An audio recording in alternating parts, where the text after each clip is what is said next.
This week was meant to be a quiet one for the FUT Weekly podcast, but how wrong we were. Huge changes to the Weekend League. One of the best Team of the Week squads this year has totally blown that out of the water. Plus, Futhead's WyseFIFA on winter ones to watch, and as we've got Cripsy and FUT Tactician in, we discuss how to beat narrow formations with wide formations. I'm your host Ben, and you're listening to the FUT Weekly podcast.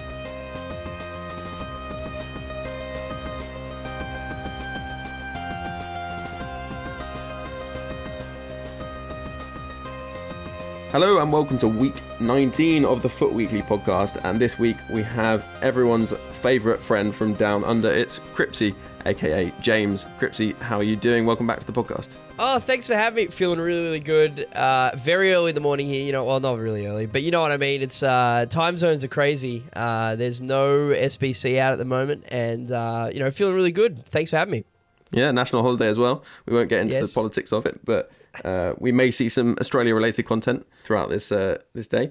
So let's also introduce our next guest, debuting on the podcast. We have Steve, aka at FUT Tactician. Is that right? That's right. Yep, at FUT Tactician. And Steve has recently produced a very interesting Reddit post about countering the 4-1-2-1-2 brackets 2, so the narrow 4-1-2-1-2 variation meta.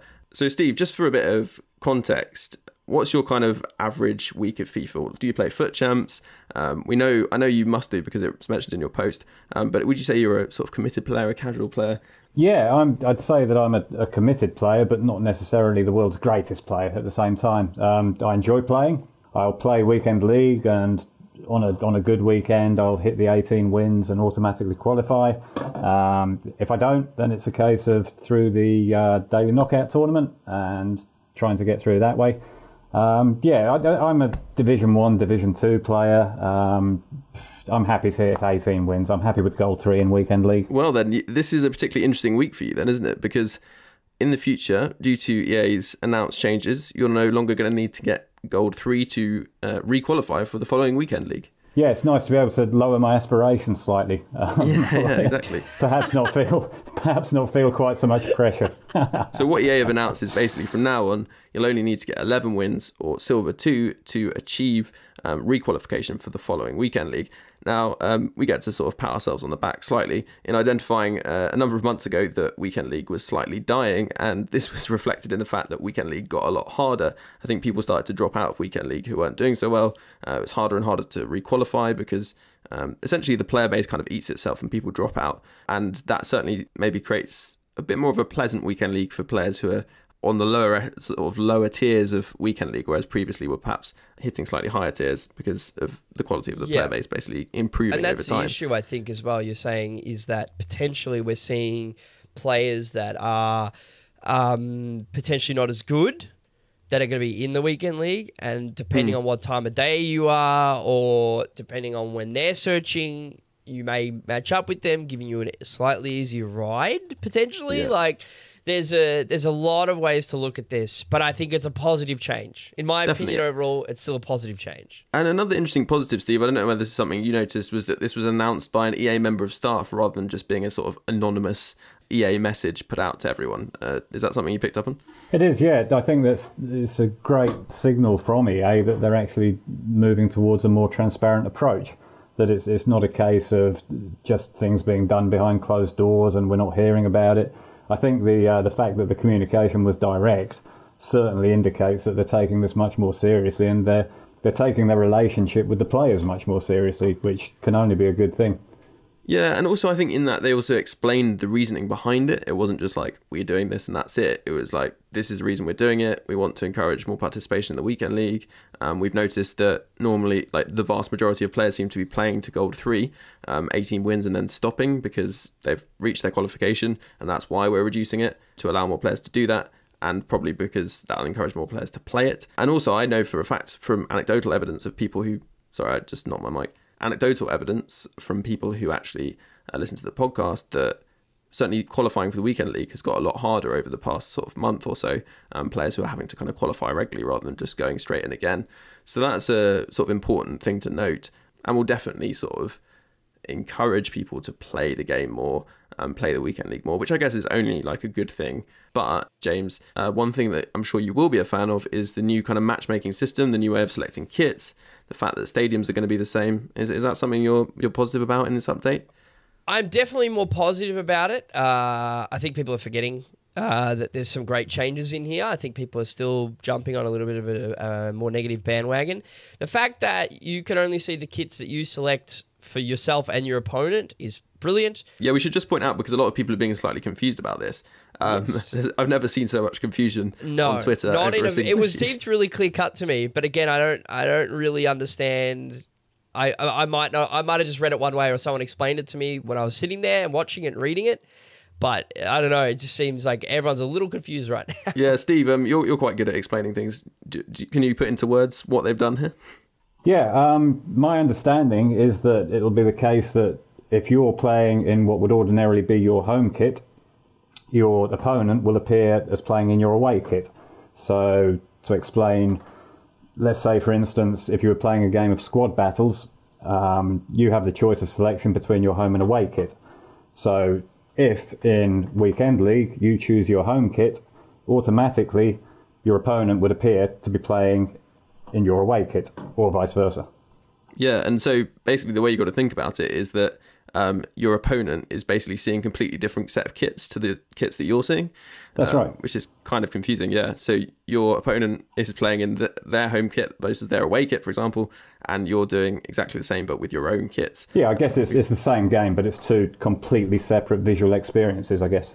Which makes a lot of sense, doesn't it? I mean, I think it would work, and I think it's also going to make people choose their kits with much more care, because you're obviously going to want a kit that contrasts. You're going to want contrast between your home kit and your away kit, obviously. Yeah, and it's also interesting because you can pick an away kit, or your opponent's kit, maybe with a bit more needle. You know, if you're like I don't know, if you're a Newcastle fan, you might pick your opponent wearing a Sunderland kit or something like that, just to spice things up a bit. Sure. Are you looking forward to doing that, James? Is that you know what's really interesting? I read some stats many moons ago, and I think they're probably still factual, is that if your opponent is in red, you're like 5% more likely to beat your opponent. But if your opponent is in blue, you are 5% less likely to beat your opponent. And I read that in a first-person shooter thing. But just the idea that plays a like somewhere in your subconscious, red is bad. Makes me think I need to put red on my opponent this week when the patch comes through. I was going to say this week, but when the patch comes through, that's what I'm going to do. And I don't expect it to make any changes, but it was just a subconscious thing. And when I read that stat, I was like, wow, okay, like I need to really, try that out. So we'll see this week. We'll see when the patch, comes through. But I'll certainly be doing that. I'm a Chelsea fan. Obviously, you can be like, "Oh, do Arsenal." I'm going to do United because my mate's a United fan, and we can't have good friendships like that when you're talking about sports, I guess. So yeah. It'll definitely be Manchester United or maybe Liverpool as well. I came across an article also on the same subject, which basically looked at, I think it was based on when Man United played a game in a grey kit, and I think they changed at half-time because players were struggling to see each other. Yeah, I remember. The analysis showed that, I'm going to say 5%, I think it was 5%. If somebody's looking at a green background, they're 5% more likely to recognise something if it's white. So based on that, there was an article written about it. I tweeted it out earlier this week. So it would seem to indicate that the sensible option is to choose a white kit. Although presumably you also want your own kit and your opponent's kit to be white so you can identify both. But that obviously doesn't work. So that would be kind of counterproductive, I think. Yeah, I think the second best option was yellow, which would also clash slightly, and then brown. And brown kits are limited, so maybe invest in brown kits. Invest in brown kits, yeah. You heard it here first. The best thing about it the best thing is that you can finally wear your top 100 or elite finish kits. Finally. We've been sitting here for 2 months with these kits, and we've never been able to wear them since FIFA 17. Like, people have worked hard. They're like, yeah, I'm proud of my finish. Oh, I can't prove it. Or I can't. Like, finally, well done. I think that probably wasn't a part of the plan around it. being implemented. Yeah, but it's actually certainly nice. kind of nice that it's a nice little turn of events, I guess. And also people are like, well, now I'm not even going to get to like show off my kits. But it was like, if you had a show off kit, someone would quit out against you. And Exactly. And of course, the main way that people kind of show off their kits is actually through replays and things. I mean, do you really want to see an opponent you don't even connect with seeing your kit? It doesn't really matter that much. I don't think it's too important. And I think this is a big advantage in that instance. Also, you've got that really good thing that it's all going to be in the same stadium, so no shadow issues, no weird camera angles, basically no sort of advantage between home and away now. That'll all be predetermined. Everyone will think they're playing at home when they go into the game, but it really doesn't matter, so that's really good. And then the other thing, of course, is changes to, which is more of a gameplay change, kickoff adjustments, which a lot of people believing that obviously there's kind of some kind of bug at kickoff or glitch, and now EA have made the defense much more compact, and they've also made the attacking players much less aggressive, which should solve the problem.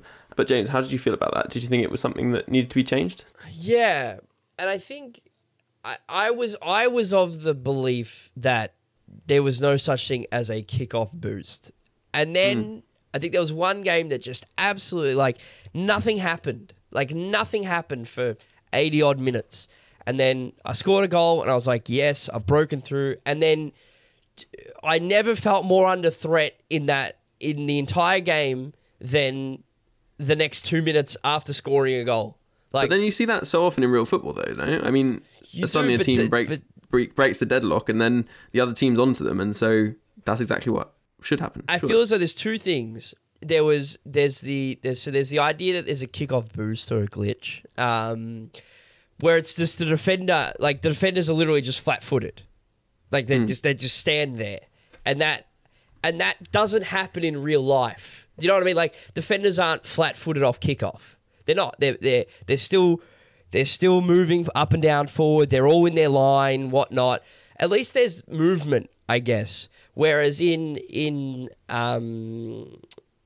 FIFA, they would literally just be standing there, and I think that was a problem. As well, it would literally be like 3 passes and a player would be in on goal. Like it would be 1-2 off kickoff, forward pass, it would skip your entire midfield, and they'd be essentially 1-on-1 with the defender and in on goal. That doesn't happen in real life very often. I think also, if we're going to look at how it relates to real life, I think it's a common mantra amongst any football manager that after you've scored a goal, what do? You keep it tight, keep switched on, don't concede, keep it tight, protect the lead for a while. That's generally what teams will do, and I think also, as well as that, it's not something, I'm not a great proponent of the kickoff glitch. I'm sure Cripsy is much more qualified to answer this, but to me, if I felt that I was getting some sort of boost and I'd scored a goal as a result of that, I'd feel like that's the moment in FIFA, scoring a goal. That's what it's all about. I'd feel like the gloss has been taken off it somehow. Well, the gloss is taken off scoring the first one. Like, if you're the one that scores the goal that starts the opponent's kickoff, like, I don't celebrate scoring a goal now until I defend my opponent's kickoff. Like, I'll be like, yeah, I scored a goal, and then I'm like, I got to focus and hope that I can stop this play that's about to come to me. And you're right, it takes the gloss off entirely of, what has happened in that 30 seconds. Well, I could have scored an absolute banger, or I had a great passing play and open up the defense. But I'm like, I need to defend this, or otherwise it doesn't count. And more often than not, my opponent is probably scoring from that kickoff, and we're back to 0-0 essentially. Like, my goal completely gets cancelled out. So I'm just really cynical about FIFA players' abilities to kind of understand when it's their own fault, not the game. I agree. And I know that's a pretty unpopular. I agree absolutely. Unpopular view, and a lot of the listeners may think that that's not true. But if you start blaming the game, you do go down a slippery slope, basically. But like, obviously, I 100% agree though. But I feel like I've seen it enough personally, and I've done it too. Like, my opponent scored a goal, and I've gone, and I haven't looked like scoring. And then I've gone to the other end straight off the bat and I've scored a goal. Yeah. And I feel like I've seen enough to be like, you know what? Like, I'm doing my absolute best, as I always do. Yeah, sometimes. The thing is, like, I have had loads of kickoff goals scored against me, right?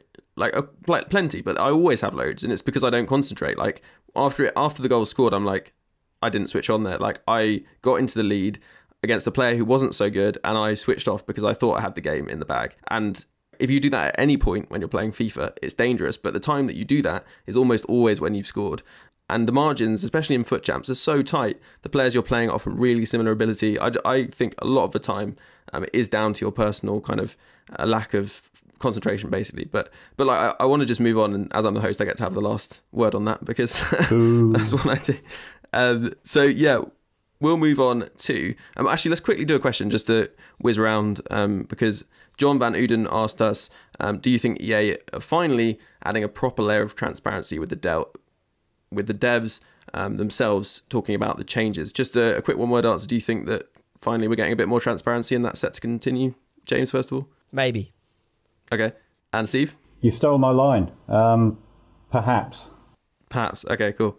Yeah, I'm going to say promising as my one word for this. So let's move on. Right, so I think it's time to talk about formations and tactics, which was one of the reasons why we got you both on to have this discussion. And I'm going to start with, I think Steve, who obviously wrote that Reddit post about how you changed to try and counteract the meta. What did you do, and how did that come about? Came about vaguely as a result of becoming frustrated with gameplay. The 4-1-2-1-2 narrow is such a overpowered tactic that it becomes almost impossible to be able to compete against players that are using it without actually reverting to it yourself. And I found that it was essentially removing the fun from playing. Every game became a case of having 7 men behind the ball when you're defending, and just lumping it up to the 3 attackers who were staying high up the pitch and hoping to get a goal on the counter-attack. And then when the opponent got the ball, it was just rinse and repeat. And that was the game for 15 minutes of my life. And I just wanted to find a way of not only being able to enjoy the game and enjoy it in a way that replicates proper football, but also to be competitive and to be able to actually beat the 4-1-2-1-2 meta. What did you adopt, and how did that come about? I started looking at actual real-life tactics, tweaks that coaches and managers had made through the years. And it all seemed to really start with Man United and Arsenal at the turn of the century, the Arsenal Invincible side. And they became dominant for many reasons, but one of them was that instead of playing a standard 4-4-2, they would drop Dennis Bergkamp into the hole, which was essentially a cam position, so that he could feed balls to the striker and the wingers that would make runs with him. And this was new, and teams struggled to cope with it. Man United came up with the idea of dropping their 2 central midfielders a little bit deeper, Paul Scholes and Roy Keane, and Keane would pick up the cam, Bergkamp in this case, and once he'd broken up the play, he would just shuttle the ball out to Paul Scholes, he'd get it to the wingers, and they would attack down the flanks. So that was the starting point. Then looking at the 4-1-2-1-2 in the modern game, it first sort of came to prominence under Carlo Ancelotti at Milan. I think he won the Champions League title using that system. And then it leaked into the Premier League with Brendan Rodgers at Liverpool. And they didn't use that system exclusively, but it was a big part of Rodgers' armoury at that time. And teams struggled to cope with it. I think they beat Man United 3-0 playing it. And then all of a sudden, out of the blue, they lost a game that they really should have won against Hull City. No disrespect to Hull City, obviously, they're a fine team. Phil Brown, best team talks in the business. Yeah. So yeah, it was a case of looking at what Hull did to actually achieve that result. And what they did was basically set up in a 4-5-1 formation. And the 2 central midfielders sat a little deeper. They broke up the attacks and funneled it out to the wings, where you can attack the weakness of the diamond formation. It's more commonly referred to as a diamond formation in football. Because its inherent weakness is its lack of width. So if you have a fullback and a winger, you're always going to get matchups against the 4-1-2-1-2's fullback. You're always going to have a 2-on-1 overload. Unless, of course, the opponent pulls out one of the central midfielders to come and cope with the winger and the fullback. If they do that, the effect that it has is it effectively stretches the diamond and leaves space in the middle of it. So the midfielders that were sitting deep, they were able to push forward, and there was always an outlet ball. And it enabled the attacks to be moved out from the wing where perhaps there wasn't that much threat. I mean, the players they were using, it was El Mohammadi and Robbie Brady. We're not talking about world-class players. Again, good on the ball though, both days. Yeah, but they're not. You're not going to panic if they get the ball wide. You're not. It's not like Ronaldo or Messi getting the ball. But it is by being able to sort of get the ball out there and force Liverpool out of their shape, they were able to funnel the ball back inside, where they could get into much more dangerous attacking positions. So it then became a case of looking at things and saying, well, how do I relate this to FIFA? Can I actually implement that in FIFA?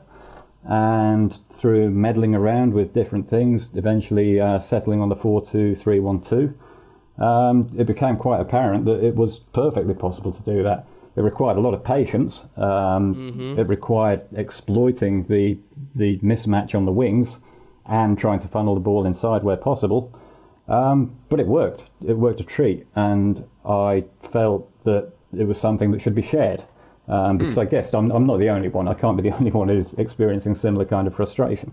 You know, I want to have a game of football, not just... There's a kind of difference between playing FIFA and playing football, I guess. And I wanted to share it with other people. It was very warmly received, much more so than I ever dreamed. And it was great to hear from people. You know, I'd get messages saying, well, I've struggled to qualify for weekend league. Finally, I've managed it through using your tactics and formation. Thanks very much. Wish I'd used it years ago. So incredibly rewarding. I love playing that way. And it's still working for me. Still getting my gold 3 with it. If only I was a better player, I'm sure it would work a lot better. And very fortunately, I've managed to match you up with a better player who also plays this formation. And Cripsy, James, you obviously played this for quite a long time. I think because last time we were on the podcast, you were playing it. And then you were saying, I think that you moved away from it, but you've come back to it now. Yeah, so I was always just about there in terms of that top one. Like I hit 36 like 2 or 3 weeks in a row or something, which was the same as top 100 wins. I just missed out because of skill points. So I thought I would try something different just to see if I could get one more, you know, to see if I could do anything just to get one more. And it's kind of didn't really work out for me. And so I've made my way back to the 4-2-3-1. So can I just interject quickly? Because I played the 4-2-3-1 with not the wide version, the narrow version throughout the weekend league last weekend. And I expected it to be really good because I enjoyed that 4-2-3-1 wide. And I thought it'd be kind of better variant of that, if you like. Yeah. And I actually found it, I don't know, it just felt a bit like the cams were in no man's land a lot of the time. Yeah, that's pretty much what happened to me in terms of I've tried that in game for the last 2 weekends. I felt like my CMs/my DMs, I felt like in particular they were always caught in the wrong places, and my cams were really not pressuring the opponent when they were on the ball, and they weren't really tracking back either. Like it was, as you're right, they were really just kind of lost. Like they were not right wingers, they were central, but it would leave my opponents to have space. It was really weird. I was really struggling with it. But now it feels like when they're told they're a wing position, they just get it. They're like, oh, I'm on the wing and I need to track back. Like, I think really it's absolutely essential to the success of this formation, especially against the 4-1-2-1-2. You've got to have that 2-on-1 mismatch down the wings because it creates panic in your opponent. He doesn't know whether to just come and deal with it with his fullback and essentially lose out on the wing with a winger getting in behind, or he doesn't know whether to pull over one of his central midfielders. In which case, you've normally got a clear pass into the middle. You can attack through your centre forward and your striker, and it creates that panic. But if you don't have that width, then you're kind of losing the advantage that you're looking for in the first place. So I would certainly myself, I would urge people to use the brackets 2 variant of it. Yeah. Because as Crips is saying absolutely correctly, I think as soon as you lose that width, you lose the advantage that you're looking for in the first place. It's probably the most satisfying thing in FIFA is when your tactic that you're planning, so playing on that 4-2-3-1-2, so you got the wingers, there's nothing more satisfying than having a 2-on-1 on the wing. Your opponent, you essentially you are forcing your opponent to make a decision. And either way, he loses. Like, he either goes at your fullback who's overlapping and he leaves you space for your winger that you already have there, or he pulls it. He comes across from a midfielder, which you can just cross the ball across the pitch anyway, and you've exposed the midfield. Like, there is, to me, and then scoring from it, obviously the best part of the whole situation. But that is actually, for me, one of the most satisfying parts of this game is that moment of, oh my, the plan's working, and my opponent now has to make a decision. And if I don't get it right the first time, I'm going to get a second chance at it. You know, like the chances will come, and it's just about, what it is about is just nullifying the counterattack, because that normally is the biggest breakdown of me, is I may lose the ball, and that's the struggle, is that counterattack. I feel as though it's really brutal to defend against. When your right back and left back go forward, often because they're a lot quicker than your centre backs, not having them there can be a bit of an issue in terms of covering, right? I have more of an issue just defending down the middle. Like, when my opponent can have, so your opponent can play the 4-1-2-1-2 narrow. They can have their cam. They can set it so their cam and their two strikers are on the halfway line. So my centre defensive midfielders aren't sitting there with them for whatever reason. Like, they're not in that.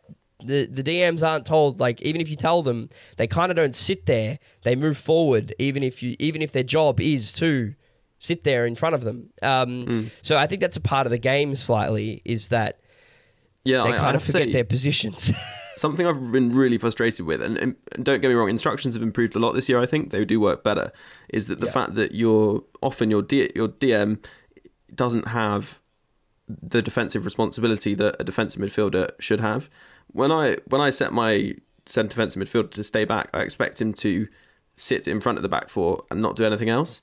But that just doesn't seem to happen.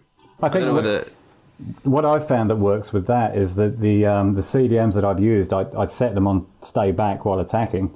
I also use guys that have high, medium attacking work rates. So is it high defensive? You mean medium high? Sorry, no, I mean high attacking, medium defensive. And that seems to create the balance whereby they will push up the pitch just enough so that if you want to pick one up and control one and push him further forward, you can do that. You have that option. But he'll only really do that if you actually take control and initiate that movement forward. Wait, so having like the opposite work rate to the one you'd expect? But my initial idea was to basically adopt the early Man United approach, to have a kind of midfield destroyer like Keane partnered with a box-to-box midfielder like Scholes. I didn't find that worked too successfully. I tend to find that they become separated. So I tried I'm currently using Hamsik and Bonaventura, and they seem to work perfectly. They complement each other, and unless I actually take the decision to get one of them on the ball and move them forward or trigger runs, they'll always sit vaguely around halfway, and they're always there if needs be to mop up any counterattacks, and that's one of the things that I find really effective about that system. Do you have quite low pressure on your custom tactics? It's 55, I think. Okay, so not super low. So Cripsy, what do you play on custom tactics in terms of defence? Do you have a high defensive line? I actually don't really fiddle with it too much. Once I've got something in place, I don't really look at that. I think they are sometimes overdone, yeah. Yeah, I think people look at it a little bit too much at times. I think it's more important in attacking wise than it is defensively. I think the one thing about this game is, if you want to get better at defending, you need to stay a particular way for a while and then be like, okay, this is clearly not working. Like, I just can't get it right. I need to fiddle with something. But don't go too dramatic about it, you know? The way I have it, I believe if you go to the custom tactics in general, everything's really balanced. They're roughly about 50-50 down the custom tactics. But you were talking about the medium-high, high-medium situation, and I recently got Team of the Year Kante in my midfield with 90 Ruud Gullit. Now, the work rates on Kante should be medium-high, which they are. They're medium-high, and Gullit is high-medium. But Kante was doing worse defensively in terms of his positioning, and when my team was going forward, he was actually making runs going forward, and Gullit was sitting back. So there's something really whether it's the way I'm playing, whether I'm going down the right or the left more, or whatever it be. But you raised the point about the high medium, and it just got me realizing and thinking about it, like that's not right. Like the fact that you need someone that's a high medium that's doing better defensively than someone with a medium high. In my case, that's what's happening. There's something not quite right about that, and that needs to be looked at maybe a little bit more. I think, Cripsy, I think the important point there, I think you've kind of identified it yourself, is that a lot of it does depend on how you actually use the players yourself. If you're spending more time on the ball with Kante and you're initiating attacks with Kante, then I guess he's immediately and naturally going to push higher up the pitch. Yep. If you're going through Hullet, I guess the same thing. I don't know. I'd suggest maybe just look at your own play style and see who you're spending 100%. More time on the ball with. So in terms of this 4-2-3-1 brackets 2, the wide version, Cripsy, first of all, what instructions do you put on your wide players, on the left mid and right mid, and on the right back and left back? I have the always overlap on the informed Valencia at right back. And I always have get forward and get in behind on my right wings. Is it stay forward, get in behind? Yeah. On my right and left wings, they're always stay forward and get in behind. They just have a really good movement, I feel, when they're told to stay high and get in behind. They're always looking for opportunities to overlap, which is really, really good.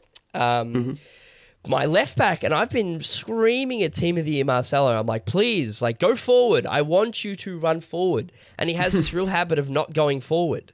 And it's funny, we're talking about this high medium work rate stuff. He has high medium, and he's not running forward. So I'm trying to make this work, and I'm finding really lack of results with these players that have the high medium high situation. I'm really struggling with it. So does your left mid has the same instructions? My left mid is the same as my right mid, which is stay forward, getting behind. So my right and left mid, stay forward, getting behind. I have my striker, which is actually Luis Suarez, and I've raved and ranted about him for so long. My striker, I have him at false 9, but I have my cam at get in behind, which kind of causes a weird little overlap because you're essentially telling your striker to come to the midfield, but then you're telling your cam to go forward, which actually makes some really impressive overlaps in my books. I feel as though nice, you're essentially, you're pulling your striker, which is pulling a defender forward, and the cam is essentially running in behind that space. So, or at least theoretically, that's how it looks. Yeah. So I feel as though I have a really two-pronged attack. I can either go through the middle, and I know I've got at least one option that's facing me because they've come to the ball, and the other option is to look for the overlaps down the wing. So for me, that's sort of the key. I tell my set of defensive midfielders to I leave them on balanced. I feel as though technically they're intelligent enough to know what they're doing. Like they're both very good cards. Hullet and Kante, they have incredible stats. Someone mentioned to me, hey, the attack positioning on Kante is really high. And I'm like, that's also another issue with Kante is he's got really good attack positioning, thus he may be running forward thinking that he's doing the right thing. That could be true, yeah. Steve, what do you do on your left mid and right mid, just to go back to that, and your right back and left back? Because I think that's probably the most important aspect of this formation that people won't be used to. Yeah, sure. My left mid and right mid, I actually have them on stay forward. The runs are balanced. That's purely because I find that I like to have more control over when and where they will make runs. So I'm happier triggering the runs with the right button, I believe. I find that it gives me more control over whether they're coming short or going long. I have more influence over what they're doing rather than just I can dictate the style of play rather than being dictated by the runs that they're making. And then in terms of the left back and right back, I'll have them on stay back while attacking for the same reason. I also find it's useful in terms of when attacking. I tend to find that if one wing is closed off, it's very useful to be able to spray the ball over to the other side and initiate an attack from that side. And by having them staying deeper, it's much easier to spread the ball. And this is a really interesting point about people trying to get tips off top players. You've gone for stay back on your left back. and right back, and James, on the other hand, has gone for get forward on his left back and right back. Now, I'm going to hazard a guess that probably James is going to be on top of more games, and so that probably means that it's in his interest to make sure his left back and right back are sort of getting involved more often and pushing forward, and also maybe he's more competent at defending. Not to dig you out, Steve, at all. I'm sure you're a good defender, but no, not at all. I tend to find that it provides more solidity in terms of dealing with counterattacks as well, though, which was something that Cripsy was saying that. Yeah, no, absolutely. Sorry, go ahead. And no, I completely agree, and I think people often forget that you have to tune your tactics to your own play. If you're not the world's greatest player, or even if you're not the very top tier of players, you're probably not going to be able to use the same tactics and methods as someone like Tass or even James. You know, it's not necessarily going to work out for you. And hey, it's great to hear Cripsy's point of view on this, because, you know, what the hell, experiment. It's good to hear that, you know, Cripsy's operating a different system and that's working for him. So maybe I can go back and look at that, try it for myself and see if it works. If it does, great. If it doesn't, go back to what I know. I think it's really important to be prepared to experiment, to be prepared to maybe even lose the odd game in developing your own game, to figure out what works and what doesn't work. So, I actually I'm all analysed ears on that. All ears. Gorilla very early on in FIFA 18 in FUT Champs. We were talking about just then, we were just talking about players and, you know, the players that you have on your team, you know, the players you like using, all that kind of stuff. And I watched him, and obviously he has the best players in the game. And for him, it blew my mind. He would attack every ball no matter what. He would pull players out of defense just to get in his opponent's face to look for a counter-attack. Gorilla's aware that his best play style is getting on the counter, and he recognizes it, and he will concede goals fully aware that he'll probably score them back and more based on his style. Like, that is, like, to me, that's a full, like, you watch him, if I watch Gorilla compared to, like, 90% of other pros, they don't go that route. They just don't, like, they just have this, he just has this real idea that if he makes one interception anywhere on the field, he is probably going to score. That's how good he is. Or at least, that's how good he is. Agree. And because his team lets him be that way. Do you know what I mean? Like, if his team players are really good, thus he can play a particular way to help him get better. And I'm not digging at him. I think it's maybe important to note that tactics can make an average player a little bit better. Or they can make a good player towards great. But if you're a bad player, no tactics in the world are going to make you a great player. You know, a lot of it does come down to the individual's ability. At least being aware of, this is my tactics. Like, if you want to improve, just look at the basics. At least look at the basics. You know, like, okay, well, here's custom tactics. I've never touched them before. Sure. All right, I might have my defensive line sitting a little bit deeper.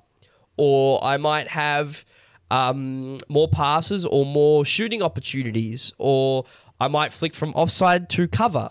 Some people don't have that. Some people just use offside trap and they're not even aware of that.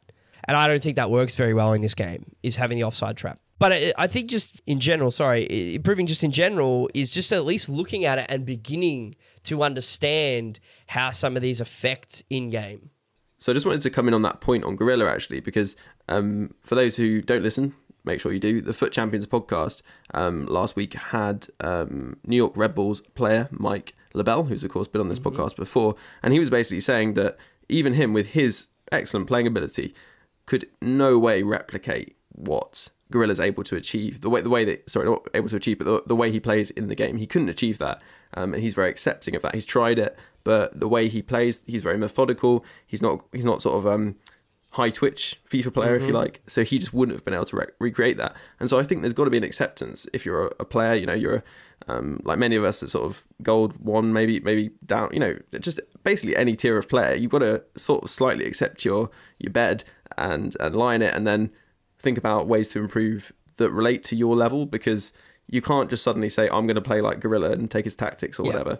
And I guess that's kind of what we're all getting at, that you need to kind of consider your level and what you can achieve with the kind of tools you have. I think to an extent that's what's led to the prevalence of 4-1-2-1-2 narrow, because I think a lot of pro players did adopt that tactic, and people suddenly started thinking, well, wow, look at what Gorilla's doing. He's a great player. If I do that, then I'll also become a great player.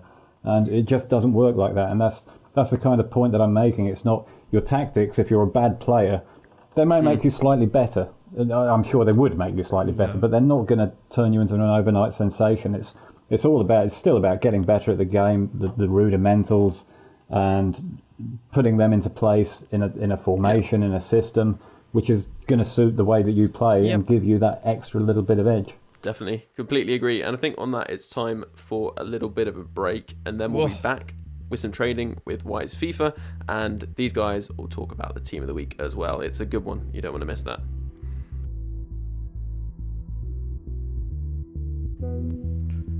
Hello listeners, just a quick break, and for me to say, if you're not subscribed already, please do. If you're listening on Futhead, you'll be able to see some subscription options just below the embedded audio player for this podcast, and you can subscribe many different ways, but of course the best way is get it as a podcast from your podcast provider, and if you want to search it in a specific provider, just search FUT Weekly in your podcast provider of choice.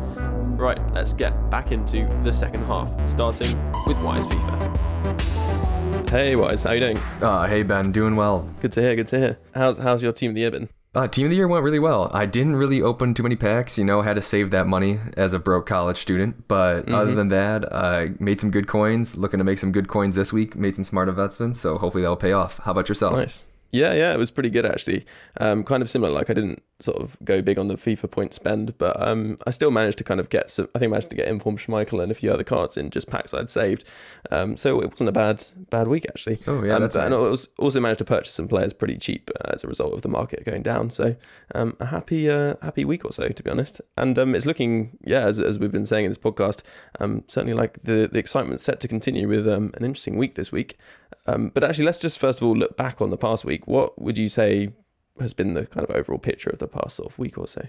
Yeah, that overall week, I know we were definitely expecting a quieter week, but you guys touched on like the news that we've gotten. But looking back, the week as price promotion or pack promotions, I should say, left, a lot of people were sitting there thinking, oh man, I got a bunch of coins from the team of the year packs I opened, so let me go out in the market and splurge a little. And so because of that, we've seen a big uptick in price of a lot of players. It depends on, of course, their price range, but anyone from as low as like, your lowly 82s to as high as your expensive icons have seen like a really big uptick in player price, and that should keep continuing considering that there's not going to be any like of pack openings like we saw for that team of the year promotion, and that happens like every year. People always expect it. Some people miss out, some people get it, so hopefully the listeners were ones that got in there. Yeah, definitely. And the interesting thing we also had was a really good team of the week. Idea was that loads of people would open their team of the week packs, and that would cause a massive dip around when the team of the week was released. I'm not sure we quite saw that, or at least what people call flipping Wednesday. Maybe you want to explain a little bit about what that is. Didn't work so well for a lot of traders this week, I don't think.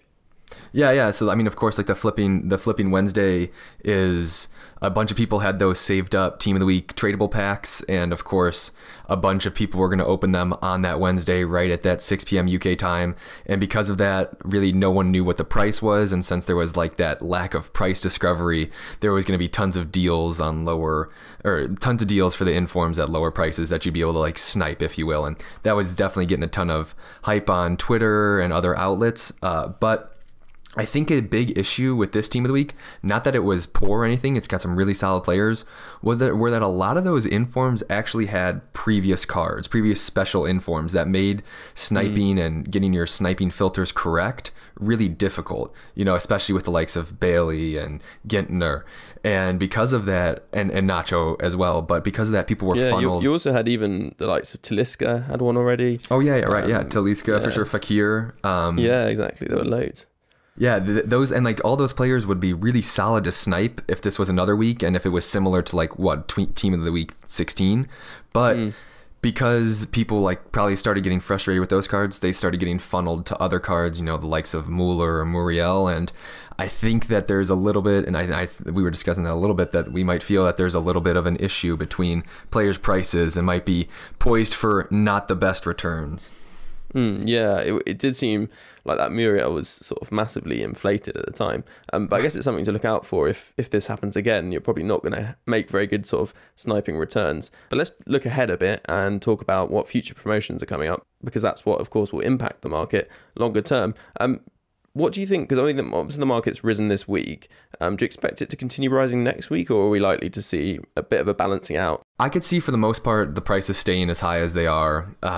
Maybe a little bit less of a drive, especially could be influenced by some of the bigger personalities on YouTube or Twitter if they start talking about some events to come. I know that on the horizon, of course, we have like a one-to-watch SBC that we might touch on in a little sec. But also, I mean, the Lunar New Year promotion is pretty big, and I don't know if you got involved last year, but did you buy any of those like discount packs? Because I loved that promotion idea. Did you? I know I couldn't stand to sort of put my coins in. I mean, I know it's 50% off, but I still was tentative about putting coins into packs. For sure, yeah. That sounds like any shrewd investor. I'm always worried about it too. So I think I bought like 50K worth of packs because I was like, I got nothing to do and I was bored. Bad, yeah. But yeah, other than that, I also steer away from packs. But it's something like that. The prices will stay stable at the very least. It could continue to rise until we see a large pack promotion such as lightning rounds or discounted packs like that. But obviously, also you did mention one to watch there, and I think from what my memories of last year, we did see a bit of a drop in the market as people obviously got the various one to watch packs. I think you had a January one, or sort of a winter one to watch pack, and a summer one to watch pack, and obviously you had Pogba back into those one to watch packs, I guess you could say, and that I think almost in itself, and Kante as well, caused a really significant impact on the market. Loads of people just plunged coins into those SBCs. Yeah, I totally agree. And so I think that with that, if like when the January one to watch from last year, it was just kind of one of those weeks where there were two sets of special players in packs, like in regular packs. And so a lot of people will find the need to spend a little bit more in the situation like that. I mean, it's not as, of course, hyped as like a team of the year, but there's a similar premise. Like you have a lot of really good players that are in packs in general that cause people to open your regular jumbo golds, or if any promo packs come out, the 15K packs, those will see some upticks because they're trying to get, and people know, smart people, that they have a double chance to get a special card, make their money back. But I totally agree that the other, if we can get an SBC, which hopefully a one to watch SBC will come along the lines with the new one to watch team, that there'll be a lot of those new cards being opened, and you will get like higher end players, like Mbappe or Neymar back in the system that will really help people, or will really drive up the price, or drive down the prices of those players, because there's more of a supply on them now. Yeah, definitely. And in terms of that one to watch SBC, is it or kind of around that time, is it a case again of investing in those 83s ahead of that? Yeah, I do think there might still be a lot out there. I know this year, not this year, but recently, the past couple of Team of the Week tradable pack promotions we've seen, the 83s, 84s haven't risen to the astronomical heights that they used to last year. And I think that's just because people are expecting it and more people are buying them. So, you have a higher supply. Well, and also, I think certainly the last Team of the Week that was out for wasn't that great. So you compare that to the one to watches. I mean, I remember some people had done 50 of those one to watch SBCs. Oh yeah. So I mean, last year they were really interesting. I mean, because you could really make your money back. I know I did one last year, kind of for the I did one last year for the original Team of the Week, like the original one to watch, and I pulled a Pjanic, and it had costed me 20K to do it, and he was selling for 110, so I was able to make a nice profit. And there's a lot of good options in this year's one to watch from the original squad they selected, so I think a lot of people can make some serious money. And who do you think we could see this January? I mean, the big one is, of course, Alexis Sanchez. And then we've also got Mkhitaryan, I suppose, as well. No, that was a nice little tidy deal for both teams. Well, I'm actually really excited in real life to see how those players both play out. But I'm also looking forward to the likes of Van Dijk. I really do think that they'll throw back in Osama Dembele because he's been able to make his return for Barcelona. Everybody likes the cheese monster Diego Costa if they're looking for a player. But yeah, there's some really big names that I think can come in, and as well as like the smaller names that they might be able to include that have like some really good pace in them as well. I mean, you had the likes of like that left back from Ajax, Tagliacio, is a really interesting shout. And so I like looking at the diverse players like that. But are you looking out for any specific transfers yourself or anything like that? I'm not sure. I can't really think of any at the moment that have sort of caught my eye. But I do think one that I don't want to happen is Aubameyang to Arsenal, because having him in the Premier League would not be fun, I don't think. You'd see him so much more often. Oh, I know. At least he'd be expensive at the start as he went into packs for one to watch. And in fact, that's a good point. Some players, didn't they come out just before they went out of packs as a one to watch, if that makes sense? Yeah, so they kind of had really limited supply on their not in form.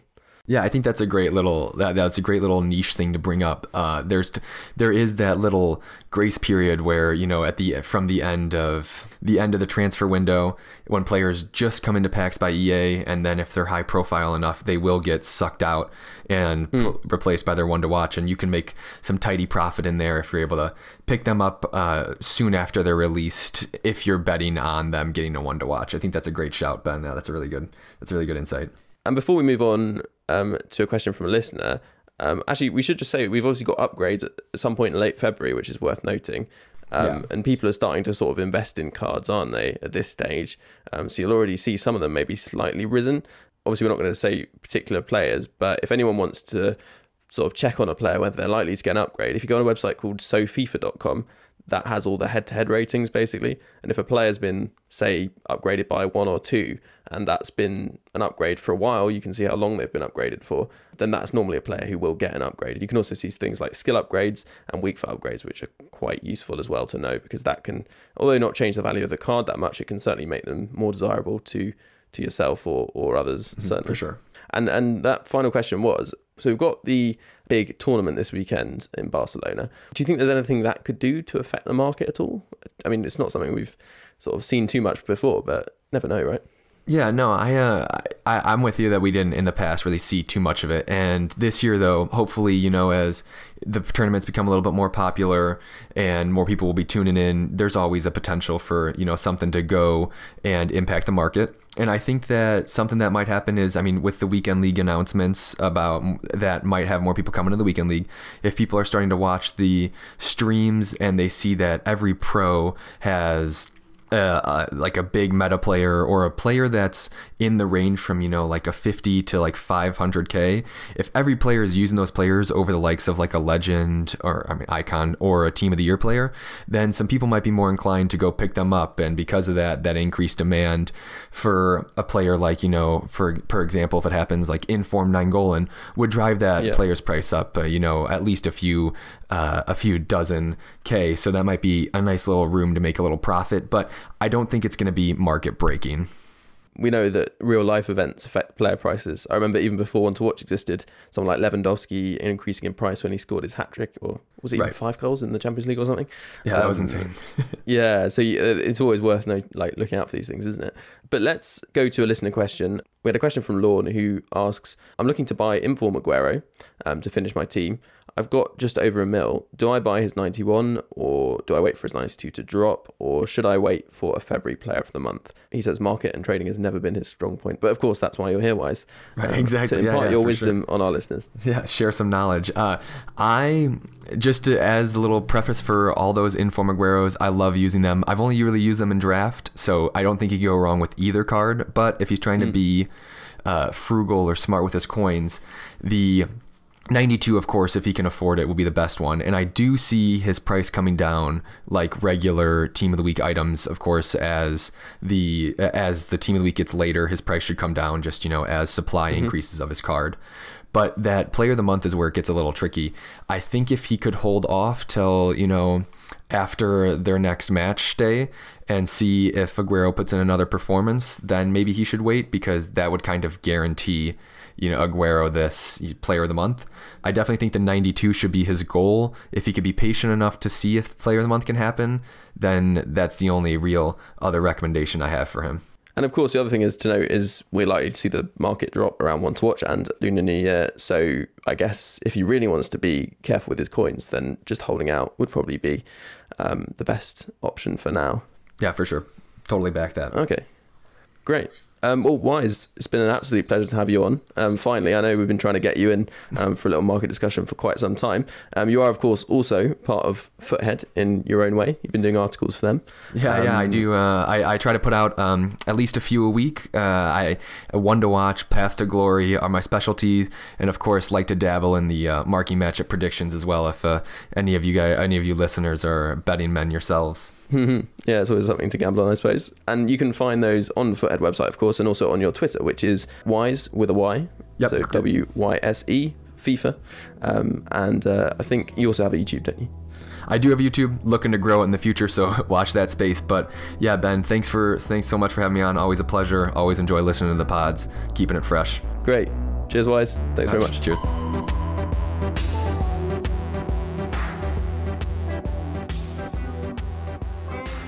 Right, welcome back after the break. James, did you have a good break? Loved Did you it. enjoy that? Couldn't get enough. Beautiful weather here this morning early on. Went and saw the chickens, actually. They're having a great day. If only we could share the weather over Discord, that would help very much. Steve, what's your break been like? I am refreshed. On the chicken front, I have spent the day building a new fence for my chickens. So there's something that me and Cripsy have in common that we ordinarily would never have known about. We'll have to end it there. The Chicken Weekly podcast done for business for this week. Right, so let's get into Team of the Week 19. First of all, we've got it's a really good Team of the Week, isn't it? That's quite obvious from the outset. You've got Hazard, you've got Aguero, you've got Neymar, and you've also got Muller as the sort of highest rated players. Bailey, who has 4-star skills, 4-star weak foot, and 95 pace. Even got Ginter, who's actually probably the best German centre-back in the Bundesliga after Boateng. And Horn looks like a very good keeper. You've got Kessie, who I think is an undercover sort of, not Kante, he's like halfway between maybe a Kante and a Vieira, because he's sort of in between in terms of height. He's about 6 foot, but he's got 93 acceleration, 91 sprint speed with a shadow, as well as 91 interceptions, 98 stand tackle, and you're also looking at solid enough agility, good ball control. He's very good on the ball. Got good short passing as well, with 86 strength and 89 stamina, so that's a bit of an early shout. And he's not even, no way, the best sort of underrated pick in this Team of the Week, so it's starting pretty well. Let's go over to Steve. Who is your underrated pick, or just pick overall in this Team of the Week? My pick overall is somebody who I've seen referred to as being the Serbian Pogba. But I would say that he's much more of a Serbian Nangolan, and that would be Sergej Milinkovic-Savic, his second in form. This, to me, is one hell of a card. I mean, I run a Serie A side anyway, so that piqued my interest. As an all-round card, he's got everything, really. The only thing that he's really lacking in is balance when it comes to dribbling. But as somebody who's ostensibly a defensive centre midfielder, or certainly defensive-minded, he has 84 defence overall, 89 physical. His stats in terms of attacking are just are superb. He has 97 positioning on shooting. This is with basic chemistry. 99 shot power, long shots 84. His finesse shots are superb. Defensively, 86 interceptions, 95 heading accuracy, 86 standing tackle, 94 strength and 93 jumping. That's quite important on somebody who is, I think, I've only got his height in metres here, but I think he's 6'1". I think he's about 6'2". Is it 6'2"? He's a big guy, and something relating back to what Cripsy was saying earlier.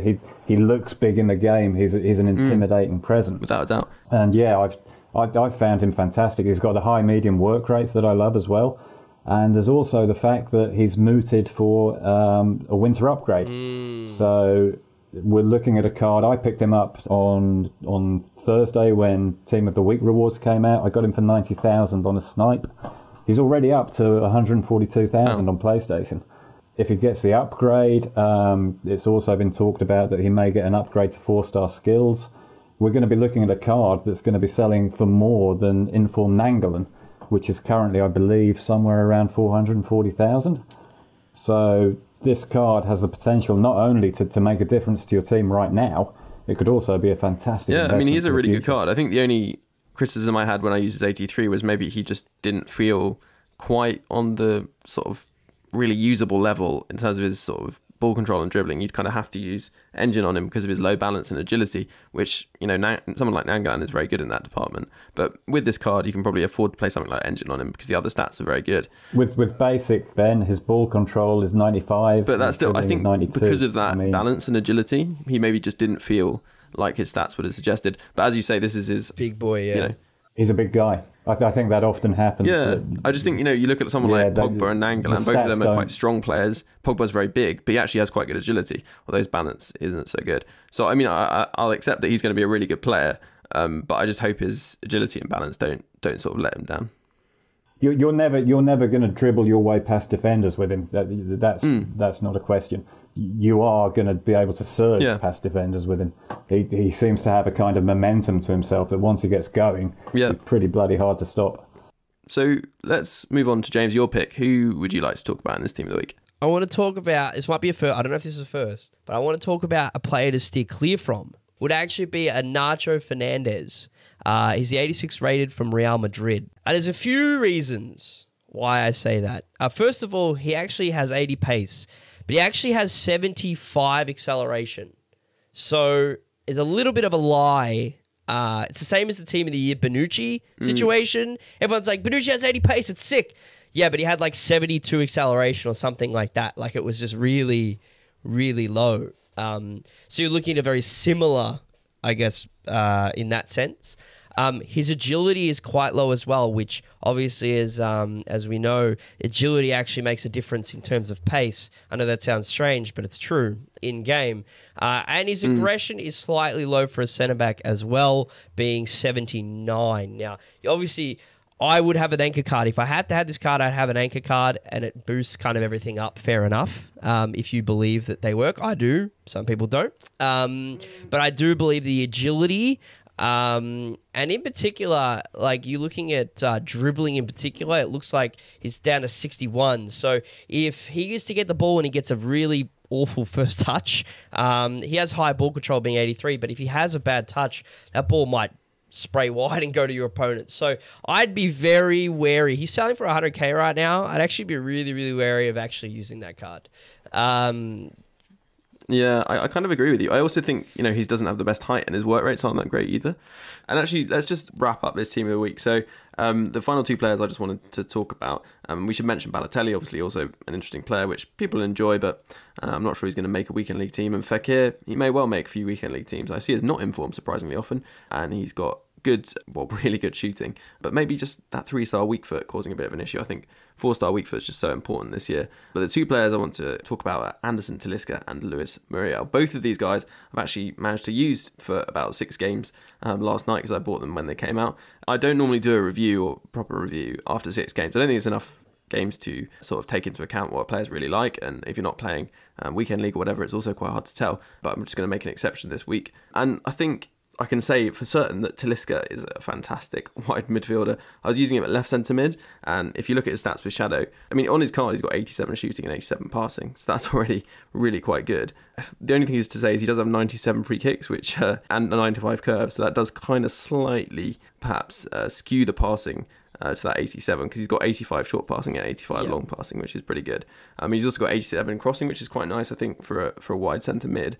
And then you've also got ridiculous long shots. I scored 2 really good ones within the first 2 games. He's got 90 shot power and 93 long shots with 90 positioning. And then 92 acceleration, 91 sprint speed with Shadow, as well as 88 stand tackle, which is more than you need, 92 interceptions. 79 strength, which is really good on a guy who's 6'3" with 80 agility, 85 ball control, 85 dribbling, and I think he's got about 80 something, maybe 82 composure or something like that. And his balance isn't so good, and that's probably the only stat apart from sliding tackle and jumping, which you'd need to sort of worry about. The rest is all really good. I've just been so impressed with him. I feel like he's been the sort of missing player for me a bit. If he had 4-star skills, he'd just be perfect. But I think he could also maybe get a small upgrade as well. He's had 2 informs, and on FIFA, which is where you can see head-to-head ratings, he's been an 81 for a little while. So his regular card is a 79. So that would be a really nice upgrade if he got one. I don't know whether either of you guys have used him, but he is a really good player. I've never heard of him, to be quite honest. It's the first encounter I've had with him. Looking at his stats, I can see why you're so impressed with him. Yeah, the balance would perhaps be a bit of a worry. But I guess with him being Brazilian as well. Yeah, exactly. And with my Ronaldinho, he links quite nicely. And I just wanted to mention Muriel, who he struggles because of his composure, so that's just something to say straight off the bat. He's not going to be the clinical finisher that his stats suggest, but if you put Hunter on him and boost that finishing right up to, I think you get 97 off him, and then you've got 99 sprint speed, 99 acceleration as well as 88 strength. The guy is an animal on the ball. He's got 99 shot power with Hunter. So just a really, really outstanding kind of presence in terms of his pace and his strength. But he is unfortunately not as clinical as you'd like. And I think for that reason, you may struggle to use him in a really kind of competitive team. But alongside other good finishers, you could use him as more a creative player, someone to kind of, with his work rates, which are high-low, really kind of stretch the back line and create space for other players, which is what I've been using him to do, and it's been really effective, actually. Sounds good. Reeks of sweat. Yeah, it is pretty sweaty. In him with all his coins. He's sold his team, he's invested, and now he's waiting for that podcast to hit the deck, and he's just going to start selling, baby. Let's go. All I'm saying is he's risen 3K already. Need to get that up a bit higher, please. I don't know, to be honest, Cripsy, I've got a bit of a bone to pick with you. Oh. I was looking at the team of the week, and in the team of the week is you didn't mention him, and on this day of all days, there's a player who's Australian and from Melbourne City in the team of the week, but he wasn't your selected player. There's a reason why. You make a good point. Why didn't I mention him? Well, Melbourne City is actually the arch rival of Melbourne Victory, and there is some. Look, there's contentious, around that. But doesn't Tim Cahill play for them?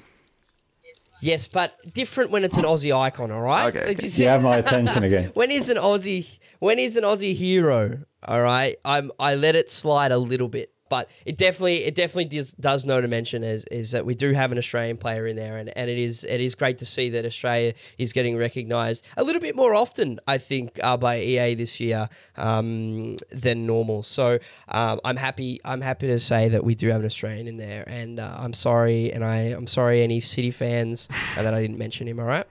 Screw them. They're a rival team. They can do one.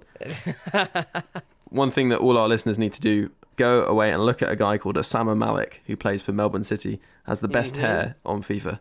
Oh. I think we'll end the podcast there. James, thank you so much for joining us. It's been an absolute pleasure to get your insight, as always. Brilliant stuff. Thank you, Ben. Much appreciated. It's great, as always. Love the opportunity. I just saw Malik's hair. Oh, Rudhul's got something to work for next year, I think. I think they should put that on his head. Unbelievable. That is fantastic. But thank you. The beard as well is again, nice. Man. It's a nice hair. Oh, nice it's hair just a real trio going on there. He's a good-looking boy. Definitely. But thank you, Ben. Once again, I appreciate it. It's been lovely as always. Great. And Steve, thank you very much. It's been great. Thanks for making your debut. Really interesting stuff. And you can follow Steve at FUT Tactician. Got plenty more tactical tips and insight, I'm sure, there. Ooh. Yeah, please do. I don't have many followers. I'm terribly insecure. And if you'd like to give me some sort of sense of self-validation by following me, that'd be cool. You can follow me at CripsyAU on Twitter from the land down under. Lots of chicken updates and whatnot. It's great. I'm going to follow you, Cripsy, and we can chat chickens. I just followed you just to help you thanks, dude. with your insecurity. Thank you. That's what we're all about. Melbourne City players with good hair and guests following each other on Twitter. Until next time on the FUT Weekly Podcast, have a good week. Goodbye. Well, listeners, we would, of course, like to thank you very much for listening to this week's podcast, but also invite you to next week's podcast where we'll be discussing esports, in particular this weekend's event in Barcelona with some particularly special guests. So look forward to that one, and make sure you subscribe to get that as soon as possible. Again, if you're on Futhead, the links are just below. If not, futweeklypodcast.com/subscribe. The apes climbed down from the trees and grew tall and they started talking.